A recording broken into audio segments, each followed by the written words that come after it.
오늘은 좀 571페이지예요. 네. 육파라밀을 배우는 데 있어서 5가지 모양의 입각에서 육파라밀을 배운다 이렇게 됐습니다. 근데 요즘 말로 하면은 육파라밀을 닦으려면은 5가지 조건을 갖춰야 된다는 말과 같습니다. 그래서 이제 첫 번째는 부처님 가르침을 믿고 이해해야 된다는 것.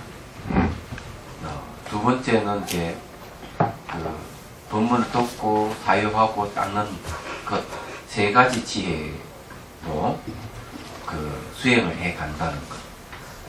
그게 중요합니다. 그러니까 3가지 지혜로서 수행 정진하는 것. 이 3가지 지혜가 문사수 3가지 지혜를 얘기합니다. 그 다음에 이제 오늘 할 것, 셋째는 깨달음을 얻고자 하는 마음. 넷째는 참다운 선지식을 가까이 하는 것.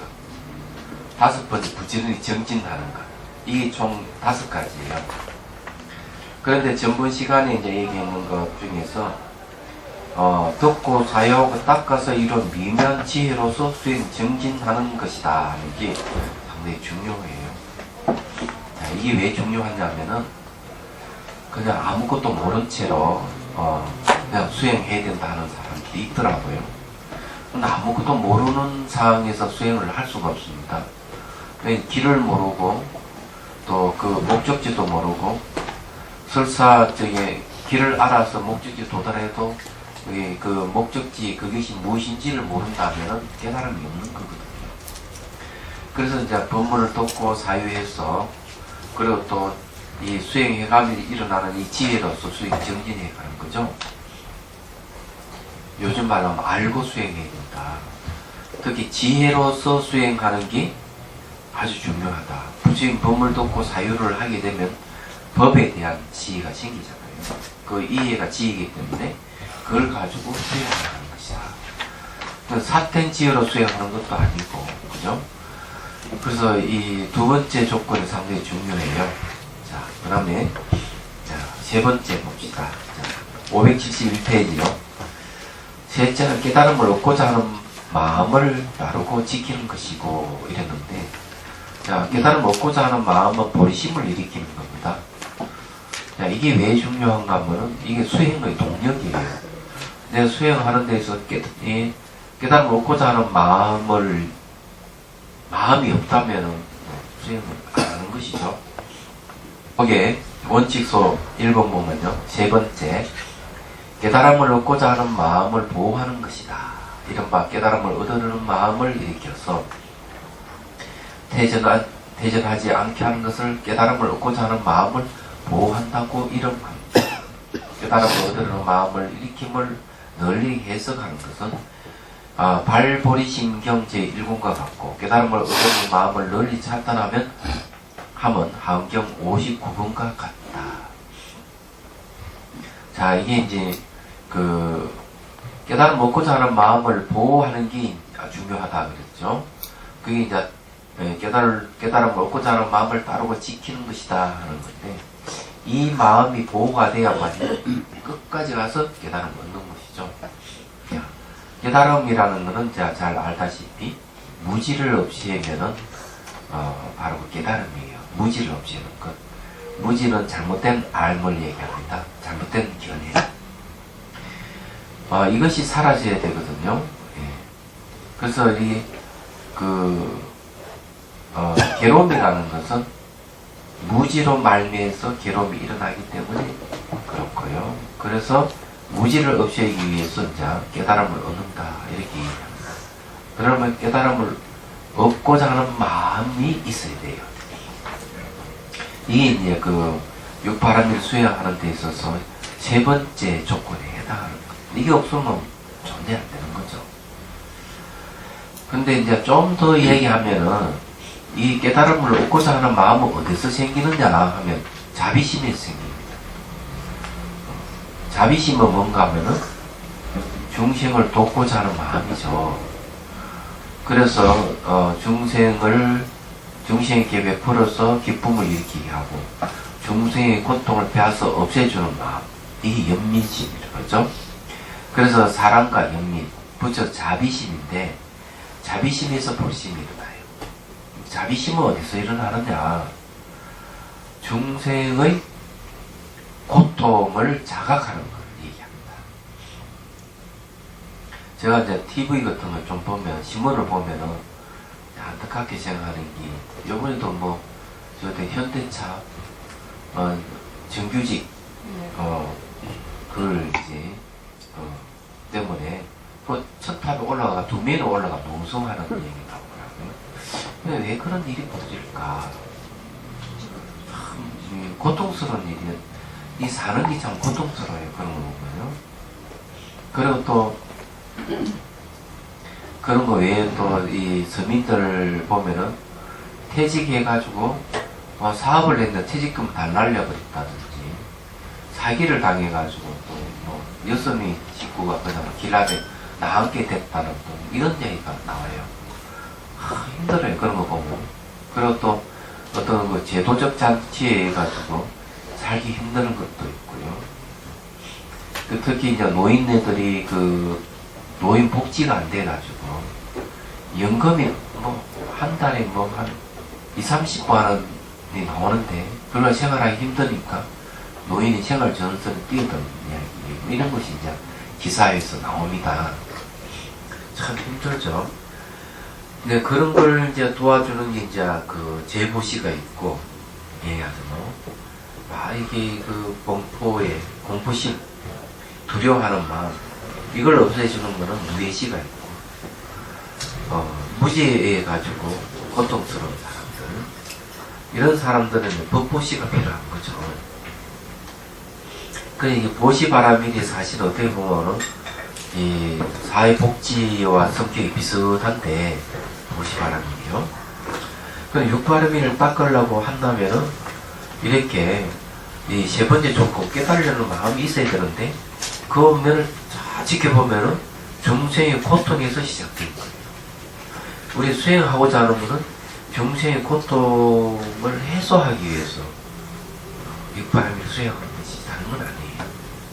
근데 이제 더 엄밀하게 얘기하면은 우리가 이런 이야기하는 우리들 자신도 중생이라는 사실을 잊어버리면 안 된다. 그래서 천수의 끝말에 자성중생 서원도란 말이야. 자성중생이란 말을 쓰거든요. 그래서 우리가 깨달음을 얻고자 하는 마음은 단순하게 자기 문제만이 아니고 모든 사람들의 괴로움을 해결하는 데 있어요. 그러려면 깨달음을 얻고자 하는 마음이 국균이 지켜져야 됩니다. 이게 세 번째 조건이죠. 자, 넷째는요, 참다운 선지식을 가까이 하는 것이며 했어요. 자, 이 선지식을 가까이 한다는 게 굉장히, 선지식은 스승인데 길을 인도해 주죠. 이 선지식, 착할 선자가 있어요.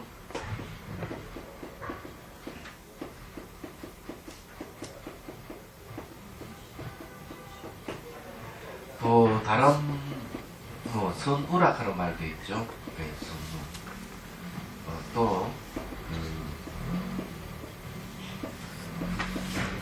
선남, 선녀라는 말도 쓰잖아요. 근데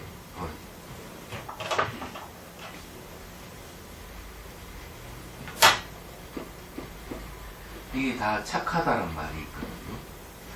이 착하다라고 하는 말은 깨달음에 인도하는 성격을 갖고 있어요. 네, 착하다 하는 깨달음으로 이끌어가는 힘을 갖다 선이라고 합니다. 착할 선이라고 하는 그런 거예요. 최종의 착함이 뭐겠습니까? 무지를 완전히 없어서 부처를 이루는 것이 이제 착함의 완성된 모습이죠. 선이라고 하는 거예요. 선지식은 스승이에요. 선은 같은 도반이고 선남선녀는 보리심을 일으켜서 깨달음에 나아가고자 하는 사람들이죠. 얘기하자면. 그러면 결과서 이 선지식이라고 하는 말은 뭘 얘기하는가 하면 깨달음으로 우리를 인도해 주는 스승을 얘기합니다. 이런 분들을 가까이 해야 돼. 그래야만이 육바람이를 제대로 닦을 수가 있다. 그런 겁니다. 거기에 이제 그 원칙도 뭐 2번 보십시오. 이것은 네 번째 선지식을 가까이 함을 해석하는 것이다. 육아사지론 제44권에서 말한 바와 같다. 그 논수에서는 다음같이 말한다. 8가지를 성취해야 능히 착한 보수로서의 가까이 모양이 운반해집니다. 첫째는 계율에 머무는 것이니 모든 보살의 유리계에 대해서 미묘하게 잘 안주하여 결함이 없고 뚫림이 없는 것이다. 뚫림이 없다는 것은 이 나쁜 것에 의해서 마군이라든지 악한 것에 의해서 뚫림이 없어야 된다. 그래 유리계라는 것은 잘 이렇게 보호를 하는 거죠. 그래서 계를 얘기할 때 계율을 얘기할 때 민나 왕문경에서는 뭐라 얘기하는가 하면 계율은 울타리와 같다. 울타리. 바깥에 도는 장애를 막아주는 울타리와 같다고 계율을 그렇게 표현하고 있어요. 그러면 적어도 선지식을 가까이 하려고 그러면은 뭘 필요한가 하면 계율로서 잘 자신을 보호하고 있어야 돼요. 그래서 선지식을 만났을 때 제대로 가르침을 받고 깨달음에 제대로 나아갈 수가 있죠. 둘째는 많이 듣는 것이니 깨달음의 지혜가 성취됩니다. 셋째는 갖추어 정덕함이니 닦아서 이루는 것을 어느 하나에 뛰어난 착함을 얻고서 사마타의 바사나에 미치는 것이다. 넷째는 가입시 여기는 것이니 안으로 자비를 갖추어 자기 현재의 법의 즐거움에 머무는 것을 능히 버리고 부지런히 힘써서 게으름이 없이 남을 이롭게 합니다. 다섯째는 두려움이 없음이니 남을 위해 바른 법의 가르침을 널리 말할 때 공포로 인하여 기억과 말을 잊어버리지 않는 것이다. 우리 공포심이 있으면 자기 기억한 거라도 말을 잊어버리는 경우가 있죠. 말을 들은 거나 이런 경우요. 여섯째는 견디고 참는 것이니 다른 이가 업신여기거나 조롱하거나 비루한 말로 거역하는 따위 일이거나 사랑스럽지 않는 말이거나 각가지 악행에 대해 모두 다 능히 참는다. 일곱째는 게으름이 없는 것이니 그 힘이 충만하고 강해서 능히 많이 사유에서 결택하고 사부대중에 처져 있으면서 바른 법을 말할 때 말에 더듬거림이 없고 마음에 피로나 싫어함이 없다. 여덟째는 좋은 말신이 말이 갖추어 원만해서 법성을 물틀지 않고 은사가 분명합니다. 이 8가지를 이제 얘기하면은 바로 이 선지 스승을 가까이 하는 것이다 했는데요. 이 내용을 보면요, 그것도 됩니다. 선지식으로서 갖춰야 할 6가지도 됩니다. 제가 보기에는. 그래서 이게 참다운 선지식을 가까이 하는 것이라는 것은 2가지 의미가 있다고 해석이 가능합니다. 이 8가지 갖췄을 때 진짜 스승을 가까이 할 수 있는 것이고, 또 하나는 바로 이 8가지 갖춤으로서 본인이 이제 선지식 되어 가는 과정을 얘기하는 겁니다. 그러면 이것도 역시 선지식을 가까이 하는 것이죠. 보통 이제 선지식이 이제 둘로 나눕니다. 바깥에 있는 선지식이 있고 내 안에 있는 선지식을 얘기를 합니다. 그래서 수행을 해가면서 정덕함이 있어지면 내 안에 바로 선지식이 이제 존재하는 것이에요. 내가 체득한 그것이 선지식이 됩니다. 그래서 이 바깥 선지식하고 안의 선지식이 잘 갖춰져 있어야 돼요. 그래서 이 참다운 선지식을 가까이 한다는 말은 이렇게 8가지가 바로 안과 밖의 스승을 얘기하고 있지 않나 이렇게 해석이 됩니다. 자, 널리 선지식을 찾다 하면 법구경 하응경 58권의 내용과 같다. 또한 육아사지론에서는 다음같이 말합니다. 4가지 모양으로 인하여 비로소 착한 법을 무만히 가까이 할 수 있다. 첫째는 착한 법에게 병이 있거나 병이 없거나 수시로 공경하며 모시고 항상 사랑하고 공경하며 청정한 믿음을 일으킨다. 이게 이제 선지식을 가까이 하는 방법이에요. 여기 착한 벗을 원만히 가까이 할 수 있다 이랬는데 이것도 착한 벗이 선지식이 되기 때문에 이 얘기를 합니다. 여러분 도반이 선지식 되는 경우가 있지요. 예. 그래서 이 얘기를 합니다. 그래서 이게 병이 있거나 없거나 수시로 공양하면 모시고 항상 사는 공경하고 청결한 믿음을 일으켰다. 둘째는 착한 분에게 수시로 공경히 문안하고 예배하면 받들어 맞이하고 합장하고 화합하고 공경하는 일을 정성스럽게 닦으며 공양한다. 이 선지식에 대해서 이 공양에 대한 얘기가 있는데, 여러분들이 항상 그걸 할 때 스스로에게 뭐를 묻는다든지 이렇게 하면 그냥 가면 안 돼요. 뭐를 이렇게 사두로 간다든지 이래 해야 됩니다. 공양금을 공양 올린다든지 이렇게 해야만 선지식 스승에 대한 대우가 있는 것이죠. 정말 가난하고 내가 베풀 것이 하나 없고 이러면은 저 흘러가는 물이라 뜯어서 공양 올리는 보시면 생수병이 같은 거. 그것이 내가 배우고자 하는 마음이 있다면 그렇게 해야 된다 하는 겁니다. 그렇지 않으면 뭘 배운다고 할 수 있겠어요? 여기 내용이 그런 거죠. 그렇게 하는 거는 바로 이 정성을 들이는 하나의 표식이에요. 정성을 들이는 표식이기 때문에 이 그 물건이 공양금의 또 공양물의 많고 적음하고는 관계가 없습니다. 어떻게 보면. 네. 자, 셋째는 착한 분에게 법답게 의복, 음식, 증거, 병에 대한 의학과 몸을 돕는 직무를 수시로 공양한다. 앞에는 이제 공경하는 일이고요.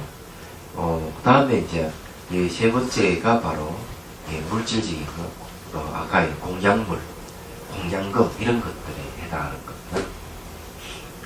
자, 넷째는 착한 분에게 바르게 의지해서 법당 이치에 대해서 합하거나 여의는 것에 따라 자제하게 굴어서 기울거나 움직임이 없고 사실대로 놔두면 가르침을 받드는 마음을 지으며 수시로 나아가서 공경하고 받들어 섬기며 청하에 묻고 들어서 받아들였다.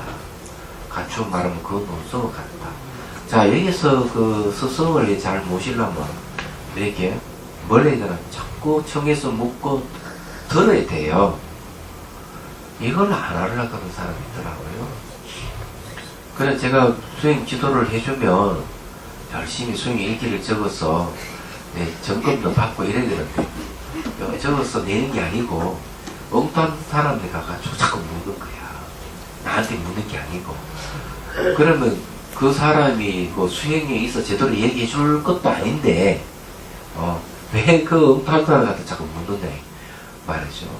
아니 그 사람도 나한테 배운 사람인데 그러면은 아니 스님한테 물으라 해도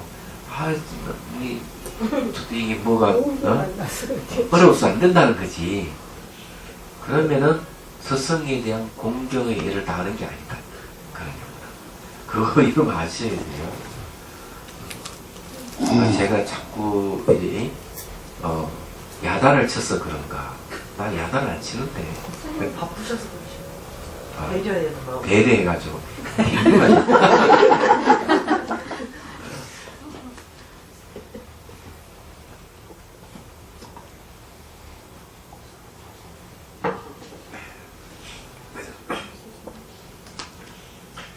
그래서 이제 어쨌거나 이제 이 얘기를 하자면 이 선지식이 참 중요하다. 대스님도 이제 공부하는 데 있어가지고 필요한 게 이제 선지식, 두 번째 선우 같은 이 수행하는 것이, 세 번째 장소, 네 번째는 의식주를 해결해 줄 수 있는 진도. 이 네 가지 갖춰야 된다고 얘기를 하고 있죠. 근데 여기 육바라밀을 닦는 데 있어가지고 이게 경전, 보살장이라는 게 경전인데 경전에 대해서 믿고 이해하는 것. 그 다음에 거기에 대해서 듣고 사유하고 닦는 일. 그것으로서 그 지혜로서 수행 정진하라 하는 거죠. 그 다음에 이제 뭐가 있는가 하면 선지식. 선지식을 잘 모셔야 된다고 이제 얘기를 합니다. 세 번째가 깨달음 얻고자 하는 마음이 있어야 됩니다. 네 번째 선지식을 모시는 거고, 자, 마지막 다섯 번째가 뭐냐 하면은, 573페이지요. 중단 없이 착한 동료를 부지런히 닦는 것이다. 이거는 뭘 얘기하는가 하면 정진하는 일이에요. 원칙소에 보면 이것은 제 5번째 끊임없이 부지런히 닦음을 판별하는 것이다. 가령 습 대선 농소에서 항상 끊임없이 육바람미를 닦아서 비로소 원만해진다. 이것은 그 오랫동안 간절히 중히 여기서 아무 의미 없는 것이다. 4가지 닦는 것 가운데 끊임없이 닦는 것이다 라고 말한다. 성유식론에 의하면 다시 발심을 덧붙였어. 5가지 닦는 것으로 삼는다 이렇게 얘기했어요. 네, 부지런히 닦는 거 수행해 가는 거죠. 그래서 이 5가지 모양이라 하는 건 육바람미를 닦는 5가지 조건이에요. 자, 우선 그래도 부지런히 닦는 거에 대해서 한번 또 계속 보죠. 이 경전의 취지를 판별하면 5가지 선거를 말하는 것은 육바람밀단을 닦고자 하면 모름지기 5가지 모양을 갖춰야 한다. 그래요. 이제 경기에 나오는 이야기. 첫째, 바람밀단의 가르침에 대해서 뛰어난 믿음과 이해를 일으킨다. 만약 바른 가르침에 의지하지 않으면 사태행을 이루기 때문이다. 이 가르침에 믿고 이해하는 이유가 있네요. 사태행을 이루지 않기 위해서 바른 가르침을 의지해서 바른 행위 이루시기 때문에 그렇다는 거죠. 둘째는 이미 성스러운 가르침을 믿고 10가지 공약을 일으키며 3가지 지혜를 낸다. 이게 문사수죠. 이거 왜 그러냐? 이것은 행의 자체이기 때문이다. 맞네요. 셋째, 선거를 따라서 보호하는 것이 퇴전하지 않게 하기 때문이다. 자, 이거는 뭔가 하면 선거를 따라서 보호한다는 것은 불심을 일으키는 건데 끝까지 계산을 먹고자 하는 마음을 내는 거예요. 이게 이제 선거를 보호하는 겁니다. 넷째는 선지식을 가까이 하는 것이 뛰어난 인연에 의지하기 때문이다. 선지식을 가까이 뛰어난 인연이라는 건 뭔가 하면 선지식에 의해 가지고 깨달음을 얻습니다. 선지식이 스승이 제자를 깨치게 해주는 인연이기 때문에 그렇다. 그런 거죠. 그 보면은 예를 들어 가지고 스승과 제자가 배를 타고 가다가 제자가 스승에게 물어요. 진리가 무엇입니까? 그러니까 스승이 그냥 냅다 제자를 물에 빠뜨려버려요. 그래 빠져가지고 고기를 올리니까 이렇게 눌러가지고 안 내리면서 말해봐라. 진리가 무엇이냐? 이렇게 얘기해요. 이런 게 뭔가 하면은 제자를 깨워주는 행위죠. 자, 이 목숨이 경각에 달려있는데 물에 올라오는데 숨을 쉬어야 되는데 숨도 못 쉬게 좀 누르면 어떻게 됩니까? 생각할 겨를이 있겠어요? 없죠. 예, 그럴 때 이제 모든 결의가 다 사라져버리는 거죠. 이해하세요? 깨달음 얻는 거예요. 그 참박하는 수자가 또 물을 밀고 들어갈 때 그 선사 이름을 잡으면 돼. 그냥 몬도롭게 물을 탁 막아버리는 거죠. 그래가 뭐 다리가 부러졌다나 그런데 그 깨달음 얻는 거예요. 소랑스님 고문은 않는데 소랑스님한테 이렇게 당했어요. 그래요? 네. 그렇구나. 그래, 그런 얘기 있단 말이에요. 그런 것만 있는 게 아니고 참 많아요.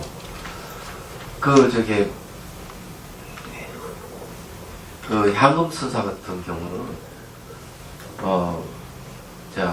스승에게 물었다 얘기죠. 자, 물으니까 답을 안 가르쳐 주는 거예요. 니한테 가르쳐 주면 니하고 원수 변수가 될 거니까 내가 가르쳐 줄 수 없다. 그래, 향금선사가 그냥 그 경전을 보고 다 봐도 모르겠는 거야. 얘기하잖아. 그러고는 이제 어디 가는가 하면은 저기 해충국사가 살았던 남자 가가지고 이제 청소를 막 하다가 돌멩이를 하나 탁 던졌는데 돌멩이가 대나무에 딱 맞았다. 딱 하는 소리에 깨달음을 얻었어요. 그죠? 그러고는 이제 막 눈물 콧물 흘리면서 그때 저에게 이 진리가 무엇인지 알게 드렸다면은 정말 원수가 될 뻔했습니다. 이런 얘기를 하잖아요. 근데 스승이 제자의 근기에 따라서 잘 인연을 베풀어주고 깨달음이 이끌어주는 역할을 해요. 그러니까 여기서 말한 대로 얘기하자면 특별한 인연이죠. 얘기하자면 뛰어난 인연, 뛰어난 인연에 의지하기 때문에 다 이렇게 얘기한 거죠. 선지식이 바로 그런 걸 해주는 거예요. 요즘은 뭐 그런 게 없죠. 네, 안타깝습니다. 자, 다섯째는 끊임없이 닦는 것이니 속히 원만하기 때문이다. 내가 수행을 부지런히 하는 것은 육바라밀을 원만하게 하기 위해서 그렇다. 육바라밀을 원만하게 한다 하는 이제 완전한 깨달음 얻는다는 얘기죠. 네. 그래서 이 5가지 조건이 육바라밀을 닦는 조건이 된다. 지당한 말이죠.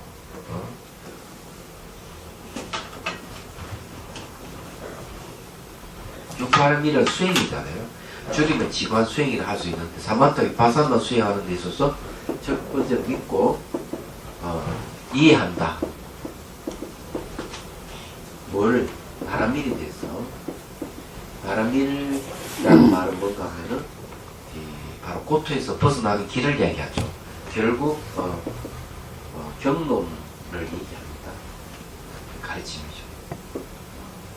두 번째는 이제 이 문사수를 해야 됩니다.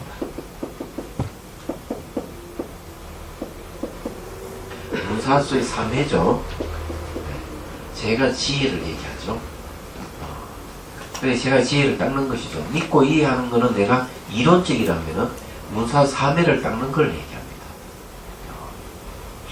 이제 세 번째가 뭡니까? 세 번째는 이제 버리심을 일으켜야 된다. 이 일으키는 뭔가 뭐 동력이에요.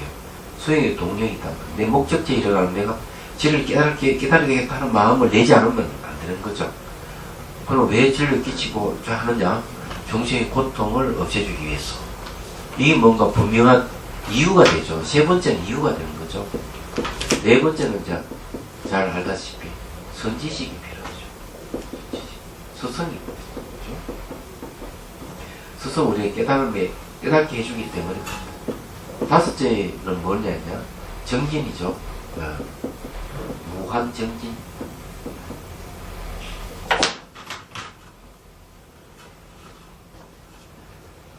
그래 이걸 잘 보면은 이게 이제 수행의 조건인 거죠. 여기 하나라도 여기에 저게 뭐고 뺄 것이 하나도 없어요. 그렇잖아요. 믿고 이해하는 건 이론이고 내 문사수 3회를 닦아 수행하는 거는 물론 이 안에 이제 경정, 독송 또 남에게 강의해 주는 것 이게 들어가 있죠. 사경하는 것, 또 공양 올리는 것, 그리고 외우고 뭐 이런 게 독송하고 다 들어가 있어요. 이 하면 그리고 이제 닦고 끝에 가서 좀 결국 사유하고 닦는다 이렇게 있는데 이거 수행하는 거죠. 그 다음에 본심이 일으키는 동력이 되죠. 선지식은 깨달음이 이끌어주는 인연이 되죠. 그 다음 끊임이 정진해야만 수행이 오만해진다는 거죠.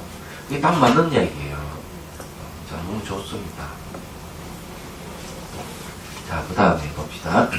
섭대성론에 의하면 닦는 것에 5가지가 있다. 첫째는 가행을 일으킴을 닦는 것이고, 둘째는 뛰어난 이해를 닦는 것이며, 셋째는 자기를 닦는 것이며, 넷째는 훌륭한 방편을 닦는 것이며, 다섯째는 해야 할 바를 성취함을 닦는 것이다.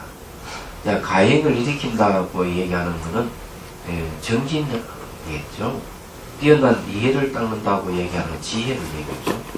자기를 닦는다고 하는 건 목표를 벗어나지 않는다는 거죠. 훌륭한 방편을 닦는다고 하는 것은 깨달음의 도구가 필요한 거죠. 그리고 상대를 깨치게 하려면 방편이 필요하죠. 다섯은 성취할 바를 해야 할 바를 성취함을 닦는다 하는 거. 그리고 완전한 깨달음을 얻어야 되겠어요. 그래서 이제 이게 5제가 필요한 겁니다. 이 자기락 하는 것은 초점을 맞추는 거예요. 뛰어난 이해락 하는 것은 수행을 해 가는 데 있어서 지혜가 필요하기 때문에 그런 거예요. 다 이제 이유가 있는 거고. 또한 대성아비달마 잡지론 제12권의 다음 대략 5가지가 있다. 이른바 머물러 지니는 것을 의지해서 닦는 거. 자, 머물러 지니는 것에 의해서 닦는다 하는 건 뭘 얘기하는가 하면 부처님 법에 머물러서 그 법을 붙들고 지니고 그 법에 의지해서 닦는다 이런 말이에요. 자기의 의지에서 닦는다 하면 자기라고 뜻을 짓는 거잖아요. 내 마음을 내는 거죠. 초점을 맞춰서. 또 의욕에 의지해서 닦는 거. 의욕이라고 얘기하는 건 잘 알다시피 깨치고자 하는 마음을 얘기합니다. 방편에 의지해서 닦는다 하는 방편은 뭔가 하면 바로 육바람일 같이 육바람일 중에서 보시지계 인욕 정진 선정은 저 방편에 속하죠. 지혜바람을 하나 놔두고 그 다음에 이제 자제에 의지해서 닦는다. 자제, 자유자재라고 얘기하는 건 뭐겠습니까? 자제를 관한다. 관자재 보살을 보면 관자재라면 자제를 관한다 그런 말 있죠. 이건 자제라 하는 것은 공이라든 연기를 얘기하는 것이 아니겠나 이런 생각이 듭니다. 자, 어쨌든 그런 거. 그 수행의 조건에 대한 얘기입니다. 36번 경문을 갑니다. 자, 육바람일다를 말씀하신 이유가 뭘까? 내용은 안 어려워서 좋죠, 그죠? 네.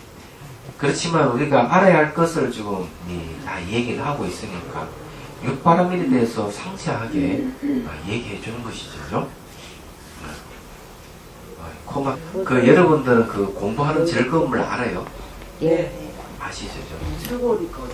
네, 좀 공부하는 불종이 또 즐거움. 오잖아요. 그럼 근데 강의하는 거는 공부가 될까요, 안 될까요? 결국 남죠.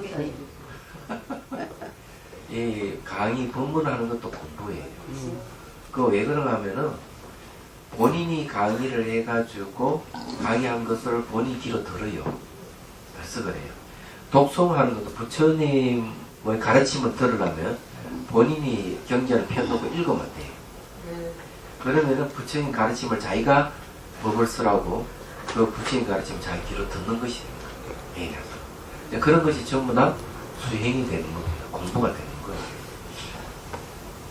근데 이 공부하는 즐거움이 없으면 공부를 안 할 거 이익이 되니까 또 공부를 하죠. 중생이 이익이 없으면 오겠습니까? 그렇죠. 이익이 없으면 절대로 손을 안 댑니다. 그 미국에서 어떤 실험을 했는가 하면 같은 단어인데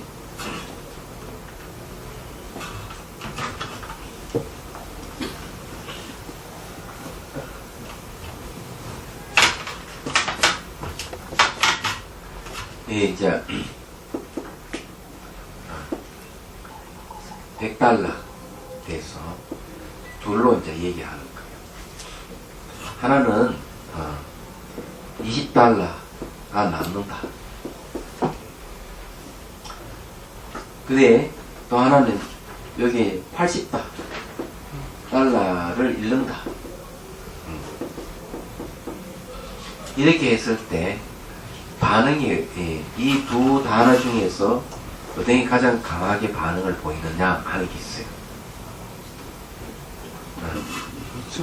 이 단어를 택해도 내용은 똑같은 거거든요. 이걸 취하지 이거 $80 잃는다 하는 것에 대해서 반응을 크게 얘기하죠. 그래서 이쪽을 더 선호를 하는 거죠. 이 잃지 않는 거, 이 남는 것을 좋고 얻는 걸 좋아하지만 잃는 걸 싫어하는 인간이라는 것 같아요. 내용은 똑같아. $100에 대해서 예를 들어 도박을 한다든지 뭘 돈을 지불한다든지 했을 때 내용은 같은데 그래서 이 어느 선택하는 게 참 중요해요. 그래서 이 말하고자 하는 게 사람들 이익이 되지 않는 건 절대로 움직이지 않는다는 얘기예요. 예. 맞는 말씀입니다. 자 봅시다. 육바람일다를 말씀하신 이유. 관자재보살이 다시 부처님께 줬다. 세존이시 무슨 인연으로 이와 같은 배워할 일들을 6가지만 있다고 시설하십니까? 육바람일을 왜 시설을 하느냐? 왜 말씀하시느냐? 네, 이렇게 물은 것이죠. 부처님께서 관자재보살에게 말씀하셨다. 2가지 인연 때문이다. 자, 2가지 인연 때문에 이제 얘기를 했어요. 첫째는 모든 유정을 넉넉하고 이롭게 하기 때문이고, 둘째는 모든 번뇌를 다스리기 때문인데, 앞의 세 가지는 유정을 넉넉하고 이롭게 하고, 뒤의 세 가지는 모든 번뇌를 다스린다는 점을 알아야 합니다. 자, 이 첫 번째하고 두 번째하고 만일에 여러분들이 방점을 찍는다면 어떤 걸 선택하겠습니까? 예? 여러분들 마음이 어디 가는가 하면은 유정을 넉넉히 이롭게 하기 때문에 다른 이로운 데에 마음이 탁 가요. 번뇌를 없앤다 이런 거에 대해서는 별로 관심이 안 갖는 거예요. 아까 여기 얘기했듯이 이게 불을 딱 나누면 얻는다는 데 마음이 가고 잃는다 하는 데 마음이 안 간다. 그래요, 여기 사람이라는 게. 그렇잖아요. 용돈에 대해서도 얘기를 하면 그렇잖아요. 그래, 너 저기 말이지 미리 가불에 썼기 때문에 나한테 미리 이 용돈을 미리 다 하기 때문에 오늘 이렇게 조금 주는 것이다. 이렇게 하면 마음은 서운하지만 받겠지만은 네가 이래 해가지고 샘샘이 돼서는 용돈 없다 이러면 화를 냅니다. 얘기하잖아. 그래도 조금이라도 주면 좋아하고 자기 서는 게 있으니까 아무것도 주지 않고 샘샘이 됐다 이러면 기분이 나쁜 거야. 생각해 보시라고요. 그래서 이게 이익이 된다면 좋아하고 이익이 안 된다면 싫어하는 내용은 똑같은데 여기에 이제 그런 건데 앞에 세 가지 여기 앞에 세 가지는 유정을 넉넉히 이롭게 하고 한 뒤에 세 가지 모든 번뇌는 다 드는 점을 알아야 된다. 앞에 세 가지는 보시직의 인용 세 가지입니다. 이거는 유정을 넉넉하고 이롭게 한다. 그렇죠? 그럼 자기도 유정입니다. 자기도 중생이에요. 그렇게 남에게만 이익이 되는 게 아니고 자기에게도 이익이 된다. 뒤에 세 가지는 정진, 선정, 지혜를 얘기합니다. 이거는 번뇌를 없애주는 역할을 하죠. 그것도 이익이에요. 자, 그러면 원칙 소를 한번 보고 또 넘어가죠. 자, 1번. 6가지 설하는 이유에 대해서 이야기합니다. 모든 바람일다의 숫자에 증가와 감소가 없음에 관한 부분이다. 10바람일다가 있으면 나누면 둘이 된다. 먼저 6바람일다의 숫자에 증가와 감소가 없음을 밝히고 다음에 4바람일다의 숫자에 증가와 감소가 없음을 말한다. 전자에 두 가지 있다. 먼저 청하고 다음에 말하는 것인데 이것은 오직 6가지인 가닥을 청하에 묻는 것이다. 근데 왜 6가지냐? 쉽게 말하면 해석은 이런 겁니다. 왜 6바람일입니까? 10바람일도 있지 않습니까? 하는 게 이 안에 뜻이 들어가 있어요. 그럼 뒤에 가면 이런 얘기를 합니다. 나머지 4바람일은 6바람일을 돕는 바람일이다. 그럼 건물 6바람일이죠. 6바람일을 쓰라는 이유 거기는 10바람일을 따라 쓰라는 게 아니라 6바람일을 쓰라는 거예요. 예, 뒤에 4바람일은 6바람일을 돕는 것이기 때문이다 하는 거죠. 그래 숫자 감소하는 게 없고 증가하는 게 없다는 걸 얘기를 하는 겁니다. 자, 원칙소 2번 두 가지 인연에 대해서 얘기하는 겁니다. 이 안은 여러분께서 바로 말씀하신 것이다. 이게 네 부분이다. 첫째는 숫자를 나타내고 둘째는 개별적 소수라는 세 번째로 속하는 것이고 네 번째 개별적 해석한다. 이건 그 첫 번째 이 숫자를 나타내는 간략히 대답합니다. 두 가지 인연에 숫자의 증가나 감소가 없다. 자, 세 번째 원칙소. 세 번째 앞의 세 가지와 뒤에 세 가지가 두 가지 인연에 속함을 드러내는 것이다. 그래 6바람일을 쓰라는 두 가지 이제 인연에 대해서 얘기를 했는데 그 두 가지 인연이라 하는 게 알고 보면 6바람일다 중에서 보시직이 인욕바람일다는 세 가지 유종을 넉넉하게 이롭게 하고 첫 번째 인연이 이유죠. 그 다음에 정진, 선정, 지혜바람일다는 번뇌를 다스립니다. 이거는 뒤에를 얘기합니다. 두 번째를 얘기합니다. 그럼 첫 번째와 두 번째 이게 두 가지가 바로 6바람일다를 쓰라는 닦는 인연이다 이런 거예요. 그래 만약 이제 여러분들이 왜 6바람일을 닦아야 돼요? 이런 물으면 어떻게 얘기를 하겠습니까? 유정을 이롭게 하는 것이고 우리 번뇌를 없애주기 때문에 그렇다. 이렇게 이야기하면 딱 맞는 거예요. 그죠? 간단한 거예요. 그래서 이제 보시직의 인욕은 뭐 쉽습니다. 어렵고 힘든 사람을 좀 도와주는 거예요. 어렵지 않잖아요. 그리고 계율을 지키는 것도 그렇게 굉장히 쉽습니다. 그 저와 노수인 말씀대로 하잖아요. 세속 사람들은 계율 지키는 게 왜 그렇게 어려운지 모르겠다. 도덕질 하는 것보다, 그러니까 살생하는 것보다 안 하는 게 쉽고, 그렇죠? 도덕질 하는 것보다 도덕질 안 하는 게 쉽고, 사된 음행하는 것보다 안 하는 게 더 쉽고, 맞잖아요. 거짓말 하는 것보다 안 하는 게 쉽고, 술 마시는 것보다 안 마시는 게 더 쉬운데, 왜 이것을 못 지키느냐. 인간의 욕심 때문에 그래요. 탐진치가 있어가지고 못 지키고. 그래서 이게 그 청한 노수인 말씀대로 하면 진짜 쉬운데 왜 못 지키는데 인욕도 쉽잖아요. 뭐 욕을 하고 뭘 하더라도 참는 걸 쉽게 할 수 있어요. 이것도 단지 전제가 있죠. 법을 알아야 된다. 무하락하는 걸 잘 알고 뭘 해도 참아야 스트레스 안 받아요. 이런 것이 뭔가 하면은 나에게도 이익되고 상대에게도 이익되는 거. 그렇지만 이것만 해가지고는 근본 문제 해결 안 돼요. 이 고통의 원인이 어디 있는가 하면은 바로 이 무지에 있기 때문에 이 무지를 없애기 위해서 정진이 필요하고 선증이 필요하고 지혜가 필요한 거예요. 예. 그럼 그래서 이제 밑바람을 왜 닦느냐? 유정을 위해서, 번뇌를 없애기 위해서 이렇게 얘기하면 된다. 뒤에는 자고 그겁니다. 부가 설명이에요. 자, 앞에 세 가지는 유정을 넉넉하고 이렇게 한다는 거거든요. 앞에 세 가지가 모두 유정을 넉넉하고 이렇게 한다는 것은 이른바 모든 보살은 보시로 인하여 자제, 도구를 받아들여 유정을 넉넉히 이렇게 하고 계를 지키기 때문에 손해를 끼치거나 핍박과 고뇌와 혼란을 끼치지 않음으로써 유정을 넉넉하게 이렇게 하는. 그렇죠. 이 손해를 끼치거나 핍박한다는 건 살생이라든지 이런 거 관계가 있으면 도둑질 한다고 이런 거죠. 또 사건 음행을 해가지고 뭐 간통 사실 드러나고 이런 거 난리가 나죠.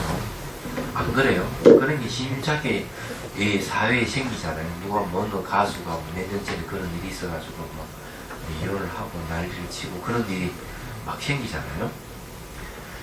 그래서 한 10몇 년 전? 10년 넘었나? 오래전의 얘기인데요. 그런 분, 어떤 분이 이런 얘기를 했어요. 많은 사람들 앞에서, 진짜, TV에서만 일어났던 일들이 저희 집안에서 일어났습니다. 이렇게 얘기를 해요. 정말 대중이 뭔 소린가 들었는데, 이분 말씀은 그래요. 남편이 어느 날 자기한테 고백을 하더래요. 여자가 생겼다. 근데 이틀에 한 번씩 그 여자를 안 보면 안 된다. 그래. 아니 깜짝 놀래가지고. 그러면 이혼하자. 이혼하고 그 여 살아라. 이혼은 또 못하겠다. 남편은 자꾸 이게 욕심이 많아. 이게 문제야. 그러니까 이혼도 아니죠. 또 그러면서 또 그 여자한테 이틀에 한 번씩 가. 그럼 어떻게 해야 돼 이게? 골치 아픈 일이잖아요. 놔둬야지. 예. 뭘 놔둬요? 남자 입장에 놔두라 그랬지. 남편 편 드는 건 당연하겠지만 서로 동생이야. 예, 그거는 안 될 일이에요. 지푸레 찍어야지. 지푸레 끌어야지. 어쨌든 해결해야 되잖아요. 그러는 사람은 너 하면 나는 안 그러면 하고 여자도 이분이 하나 선택한 것은 무엇을 어떻게 선택했느냐 하는 거예요. 참 힘들잖아요. 그게. 그러니까 이 부인이 남편이 사정 얘기하니까 남편이 더 기가 살아가 더 당당해지더라는 거죠. 방귀 뭐 사람이 더 큰 소리 친다는 극격이잖아요. 그러니까 그 다음부터는 그렇게 아예 차에 태워가지고 그 집 문 앞에 데려다 주는 게 남편이 이틀 한 번씩. 그러면서 뭐라고 얘기하는가? 이때까지 이렇게 뭐 자, 오래 좀 같이 살았는데, 나머지 생은 내가 보시하겠다.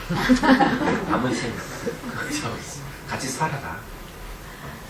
나머지는 내가 그냥 너 보시할 테니까 날마다 태워서 그죠? 근데 더 분통 터지는 일은 그 여자가 자기가 잘 아는 후배인 거야. 그러니까 더 이제 분통 터지는 일이잖아요. 그런데 그 사실을 시아버지가 알았다니 나중에 얘기 들으니까. 그냥 아들을 불러 내가 그냥 바로 그냥 구타를 해버려. 이놈의 자식 집안 망신. 너 어떻게 그럴 수가 있느냐. 너사 불을 패버리더래요. 그리고 그 불을 고쳐줬다. 그건 나도 들었네. 그런 사람이 있어요. 있죠. 남편이 바람 피워가지고 그래서 이게 계율이라 하는 게 참 중요해요. 그래서 저게 뭘 해야 되는가 하면 적어도 그 보름마다 한 번씩 보살계 건방 보살계 포사를 해요. 포사를 하잖아. 포사를 해야만 가정을 지킬 수가 있어요. 저는 그렇게 생각해요. 그것이 사회에 영향을 주고 국가가 깨끗해지면 사회 그러니까 가정이 깨끗해지면 예, 이제 본인이 깨끗해지면 가정이 깨끗해지고 가정이 깨끗해지면 사회가 깨끗해지고 사회가 깨끗해지면 국가가 깨끗해지는 거죠. 그래야 되는 거예요. 그래야만 범죄라든지 이런 나쁜 일들이 없어지고 또 자살하는 것도 없어질 것이고요. 우울증이라든지 이런 정신병이 없어질 거라 봅니다. 그래서 자비선 사회는 한 달에 한 번씩 초하루 때는 꼭 포사를 하거든요. 포사를 하는 이유는 그 수행체이기 때문에 그래요. 수행체. 계를 잘 지켜야만 선정과 지혜를 이루기 때문에 그래요. 그리고 또 한편으로는 이 이제 수행하는 사람들이 바로 그 주변의 환경이 좋아야 돼요. 그래서 이 포사를 하게 되면은 우선 가정이 지켜집니다. 안정돼 있죠. 그랬을 때 수행을 더 열심히 할 수가 있는 거예요. 그러니까 자기 배우자 외에는 눈을 돌릴 필요가 없어요. 얘기하자면 그 생각을 해야지. 그런 이야기가 있죠. 이게 웃가는 이야기인데 그 왜 여자에게만 이 음욕심에 대해서 그렇게 규제를 하고 남자는 왜 그렇게 내버려 두느냐. 남자도 있지 않느냐. 누가 그렇게 항변하니까. 남자는 뭐라 얘기하나. 남자는 그냥 그들은 음욕 덩어리라는 거죠. 더 말할 필요가 없다는 거지. 그런 게 가장 그 심한 동네가 저 아랍벌이잖아요. 왜 차이가 다 가리잖아요. 여자가 욕망의 대상이 되기 때문에 그런 겁니다. 욕망의 대상이 되기 때문에 얼굴 가리고 몸을 다 근무지를 가리는 거예요. 근데 놀라운 것은 뭘 얘기하는가 하면은 그 화장품 그렇게 잘 팔린대요. 예. 아랍권에서. 사치가 제일 심하다니까. 아랍이요? 예. 맨날 가라고 다니는데. 아니요. 가리고 다니는데도 불구하고 아려도 아름다워지고자 하는 욕망은 그렇죠. 끝이 없는 거예요. 명품이 제일 아랍에 제일 많이 팔린다니까. 예, 그래. 예. 그런데 이제 그런 게 왜 가리는 자기 남편만 보라는 거예요. 그래 이것도 역설적으로 얘기하면 남자는 얼마나 욕망이 강하네. 소유욕이 얼마나 강해서 그러냐. 이런 그런 모습 자체가 수행을 안 할 수가 없는 거죠. 역바르게 수행해가지고 확실하게 그걸 해야 됩니다. 그 인권 문제가 심각한 곳이 아랍 지역이라고 저는 그렇게 봐요. 자, 그 다음에 봅시다. 그래서 유정을 넉넉하게 이롭게 하며 인욕으로서 손해를 끼치거나 핍박하거나 혼란케 하는 괴롭힘에 있어서 능히 참고 받들어서 유정을 넉넉하게 이롭게 하기 때문이다. 이게 인욕 참는 것을 해가지고 손해를 끼치거나 핍박하는 것, 혼란케 하는 것, 이런 것에서 벗어나는 겁니다. 얘기하자면.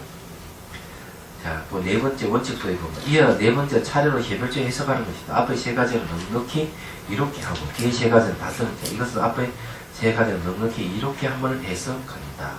신밀 해탈경에서는 앞에 세 가지 바람이 일단 차례로 세 가지 이익입니다. 세상을 도와서 섭수하는 이익, 가하지 않고 섭수하는 이익, 원한을 갖지 않는 마음의 이익이라고 하는 것이다. 자, 이게 이제 세상을 돕는 것은 보시고요.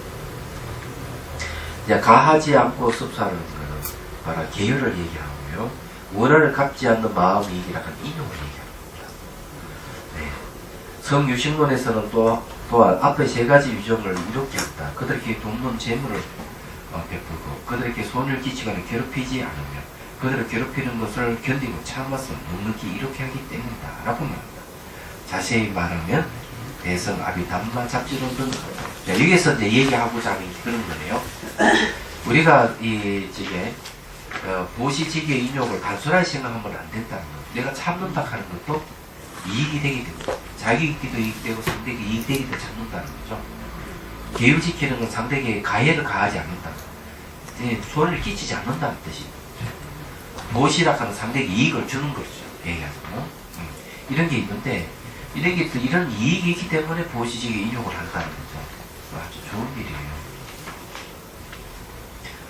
자, 또 봅시다. 576페이지. 오늘 장수가 착착착 넘어가는 게 계속 이렇게 잘 넘어가면 좋겠습니다. 뒤에 세 가지는 모두 번뇌를 다스린다. 자, 뒤에 세 가지가 모든 번뇌를 다스린다는 것을 말하자면 모든 보살이 정진으로 말미암아 아직 모든 번뇌를 영원히 좁하지 못하였고 또한 모든 수면을 영원히 없애지 못하였더라도 정진을 해가지고 번뇌가 좁게 안 된다. 수면을 영원히 없애지 못한다는 거죠. 자, 이 번뇌는 뭐고 수면이 뭐냐 하면 번뇌라 하는 거는요 드러나 있는 걸 얘기합니다. 화를 내는 거, 욕심 부리는 거 이런 건 다 번뇌예요. 의심하는 거, 교만 거 이런 번뇌인데 이거는 드러나 있는 거고 수면이라 하는 잠자는 걸 얘기하잖아요. 드러나지 않는 잠재되어 있는 성냄, 어리석음, 그 욕심 그런 겁니다. 교만이나 의심도 마찬가지고 그 잠재되어 있어요. 그러니까 이 잠재적 성향을 얘기합니다. 드러나 있는 건 없애기 쉽지만 잠재되어 있는 성향은 없애기 좀 어렵죠. 그래서 이 정진을 한다 해서 이 두 가지가 없어지지는 못해요. 번뇌는 뭐가 관련 있는가 하면요 상박하고 관련이 있습니다. 상박 모양이 대한 속박이죠. 대상이 대해 좋으면 가지려고 하는데 가지 못하면 화를 내고 이러는 거죠. 가지려고 하는 것도 번뇌지만 가지 못해 화를 내는 것도 번뇌예요. 그렇죠? 그 다음에 이제 이 수면이라고 하는 거는 주중박하고 관련돼 있어요. 거치고 무거운 속박인데 이건 뭔가 하면 잠재되어 있는 것이 이제 올라오면서 속박을 가하는 겁니다. 옛날에 누구한테 한 대 맞았다. 10년 전에 한 대 맞았는데 10년 후에 그 사람을 탁 만났다 이게.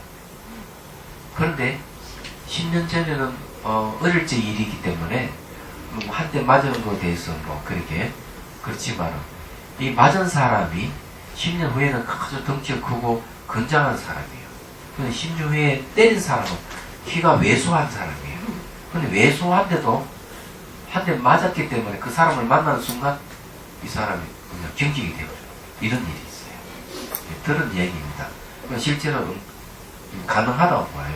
그러면 그 10년 전에 있었던 일들이 잠재되어 있는 이것이 뭔가 하면은 현재 자기 삶을 속박을 하는 거. 이걸 주중박이라고 해요. 거칠고 무거운 속박이다.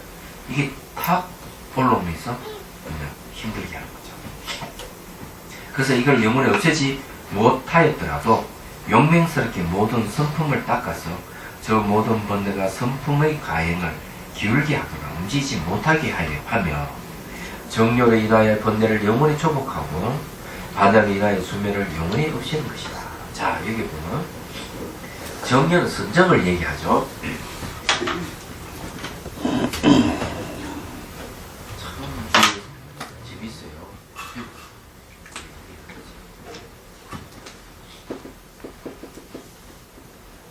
이게 선정을 정렬하고 하는 거는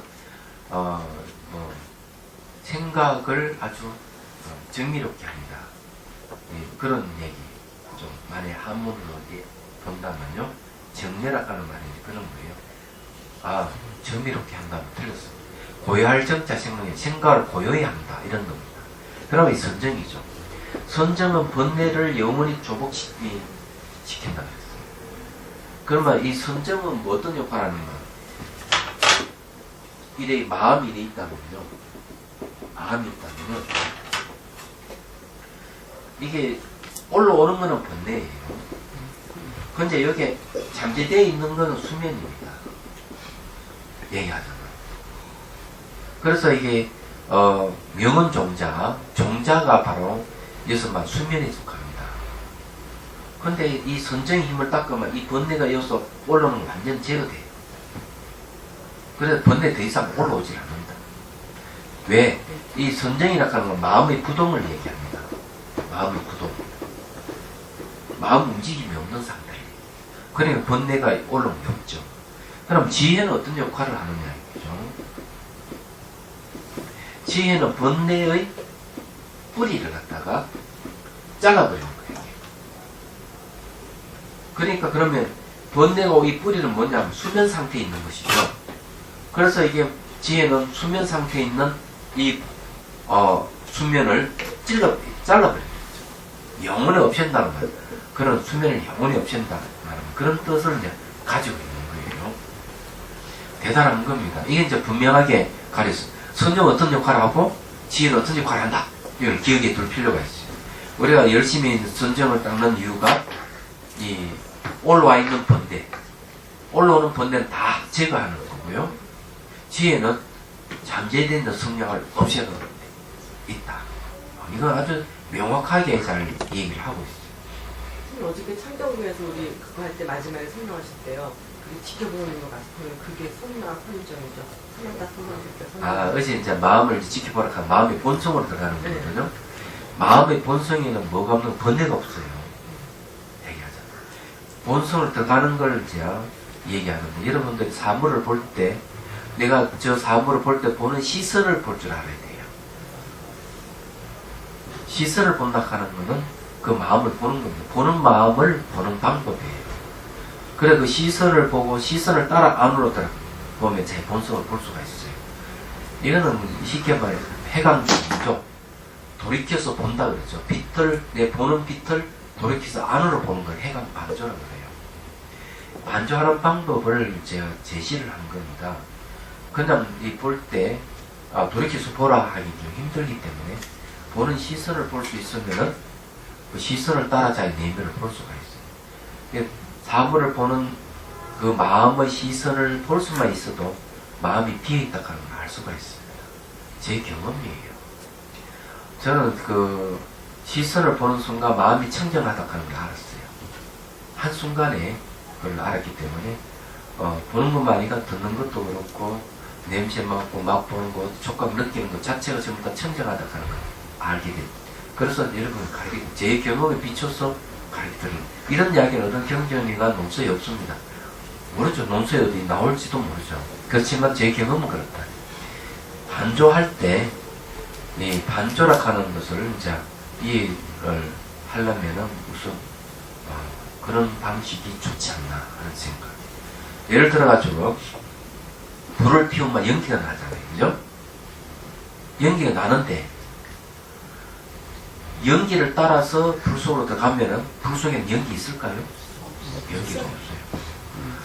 번뇌라 하는 것이 이렇게 연기라는 번뇌가 일어나지만은 번뇌라는 연기를 따라서 본성으로 들어갈 때는 불이라 하는 본성에 들어갈 때는 연기가 없습니다. 마찬가지예요. 그냥 그렇게 하락하는 거는 이 자기 본성으로 들어갈 수 있는 방법을 제시한 거예요. 거기는 그게 예?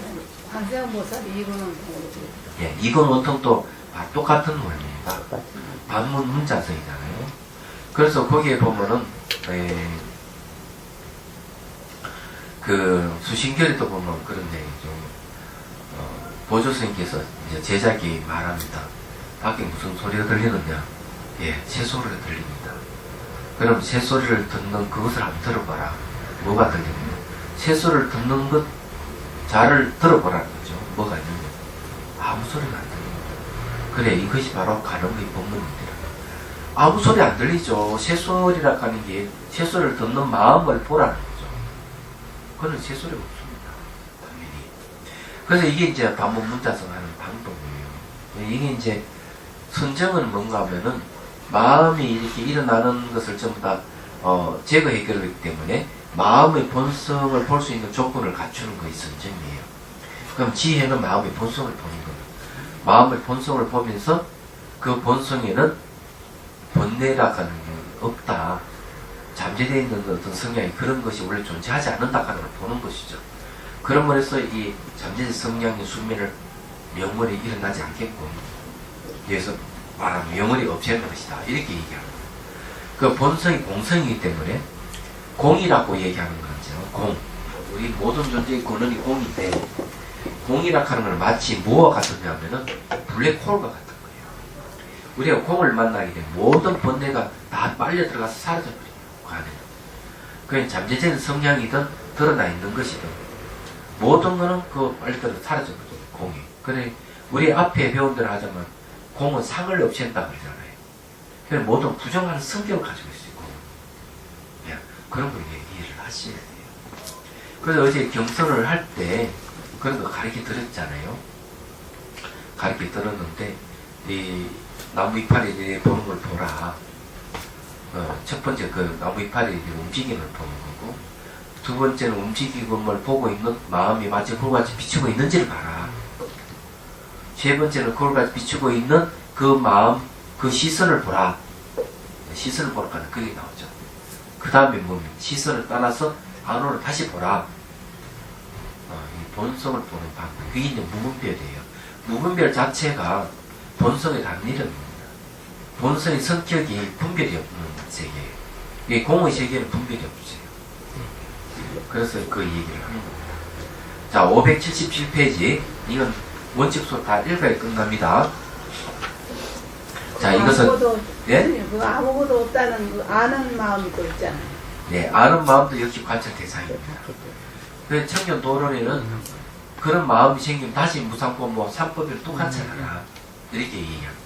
도대체 그럼 몇 번을 관찰하느냐? 한 10번은 관찰합니다.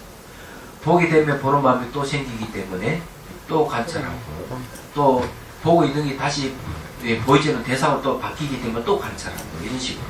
그래서 이제 이 본성을 들어가는 길을 그런 식으로 표현하고 있어요. 예.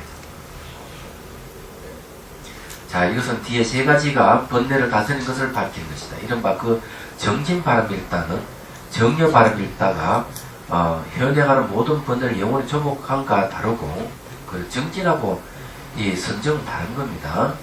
반야바람일다가 모든 종자의 수면을 영원히 없애는 것과는 다르지만 관계가 있죠. 정진이 원인이 돼서 선정, 선정이 다시 원인이 돼서 반야를 돕기 때문에 그런 겁니다. 자, 종자란 말을 쓰죠. 종자의 수면이라 하는 종자는 정보입니다. 우리가 컴퓨터에 모든 정보가 저장되어 있잖아요.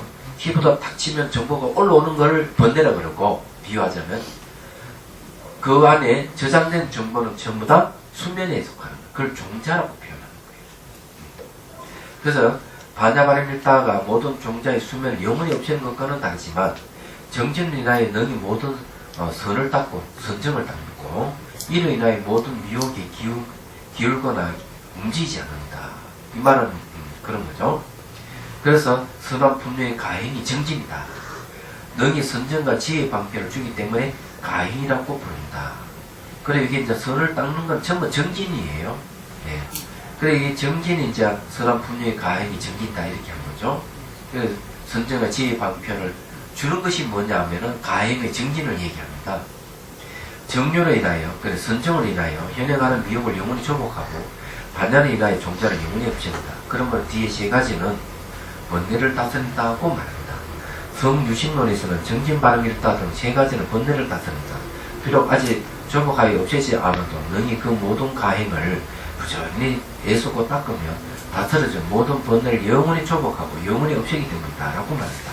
자세한 것은 대성, 아비, 달마, 잡지로 등을 합니다. 그런데 이 육바람일이 오직 6가지 가닥과 나아가 5가지가 있는 것이 가능해요. 어느 곳에서는 하나의 의미로 6이라는 수를 해석합니다. 가는 우마세의 경우, 우마세 개경 제1골에서 다음과 같이 말했다. 외도가 6방위로 사택의 말함을 없애기 위해서 육바르미를 말씀하신다. 부처님께서는 동방은 도시 바르미를 같다. 최초에 나오기 때문이다. 남방은 지기 바르미를 같다. 오른쪽과 비슷하기 때문이다. 서방은 인족 바르미를 같다. 뒤에서 악을 참기 때문이다. 북방은 정긴 바르미를 같다. 이름이 뛰어나기 때문이다. 하방은 선정 바르미를 같다. 살기 결혼 세계를 관찰하기 때문이다. 상방은 지혜 바르미를 같다. 최상이고 생미를 얻기 때문이다. 그 말씀하십니다. 이거는 이제 외도 6방위로 뭐 사택이 얘기하니까 6바르미를 가지고 한 가지 6바르미를 가지고 이 방위를 다 설명해 보자 이런 얘기예요.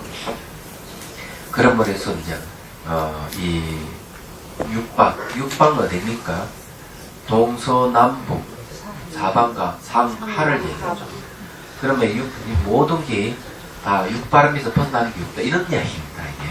이게 외도의 삿된 방향에 대해서 육바람이로 입을 탁 틀어막은 이야기입니다. 이겁니다. 다음에 이제 37번 경문 하겠는데요.